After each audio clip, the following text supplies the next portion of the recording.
This is Jeremy Justice Waxman with Esports Max, and it's time to wrap up this past week of LCS. The best players, the biggest plays, and what to watch for next are all right here. Shifter with the lick speed on! Oh my god! Spear rush! Still going for the kills! The second, he's not gonna get it! Oh my god, he does get it!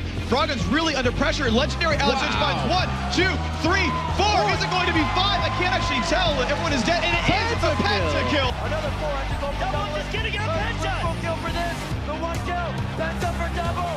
Penta kill, double it. Wow, what a way to get an ace at the end of a 48-minute game!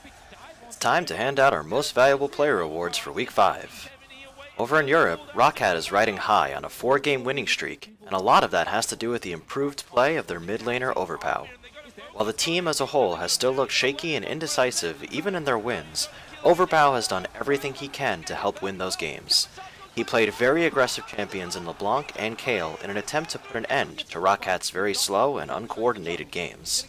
While no one player can put an entire LCS team on his back and carry them to victory single-handedly, Overpow was hugely important to his team's victories this week, amassing a combined 20.0 KDA.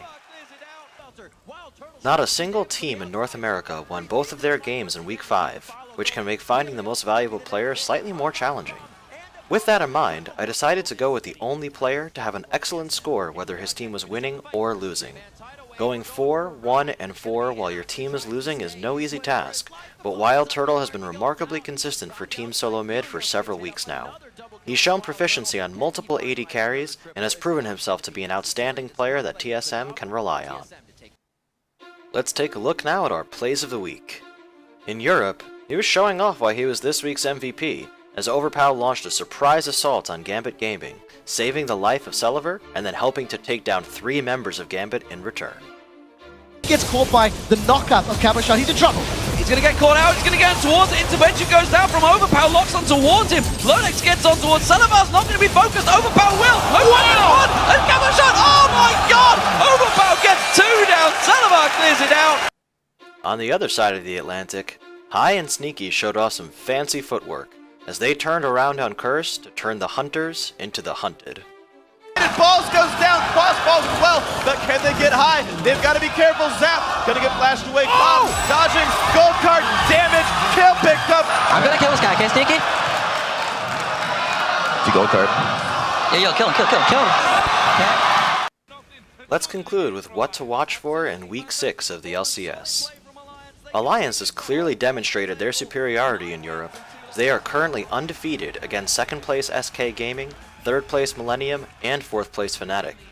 With 1st place looking almost guaranteed at this point, is it too early to start to wonder how they might do at the World Championships? Next, will the real Millennium please stand up? They're currently in 3rd place, thanks to an intelligent and aggressive win against Fnatic. However, they lost to ROCCAT in a game where both teams looked sloppy and like they had no real game plan. Is this a team truly capable of competing for a spot in the top 2? Or are they going to fade away when they have to face the tough competition of Alliance and SK Gaming in Week 6? So with Millennium up against that difficult schedule, both Fnatic and the Super Hot crew are going to look to make a move in the standings. They'll be facing off in Day 2 in our game to watch this week. In North America, we're starting to wonder if Team Dignitas' biggest weakness has been exposed. While they've looked like a truly great team at times, 2 of their 4 losses have come in matches they were expected to win against Curse and Complexity. Historically, Dignitas has had a problem with becoming complacent against weaker teams, and it's starting to look like that may be a problem for them again. Is Counter Logic Gaming the best team in NA right now? After being stuck in 3rd place for several weeks, CLG has moved their way up to a 1st place tie. They took down LMQ this past week. They showed how much their communication and shot calling has improved, as they won several important team fights against one of the best in that department. That brings us to our game to watch for the NALCS. On Day 2, CLG will take on Team Dignitas in what could be a battle for 1st place. CLG got the better end of the deal the first time these 2 teams faced off, but Dignitas will be ready to try to even the score. That'll do it for the wrap-up this week. Don't forget to check back with us, as we'll have full coverage of every LCS game, as well as full scoreboards and results from every OGN, LPL, and GPL match. For news, event coverage, features, and more, Everything you need to know about League of Legends is all in one place, right here on Esports Max.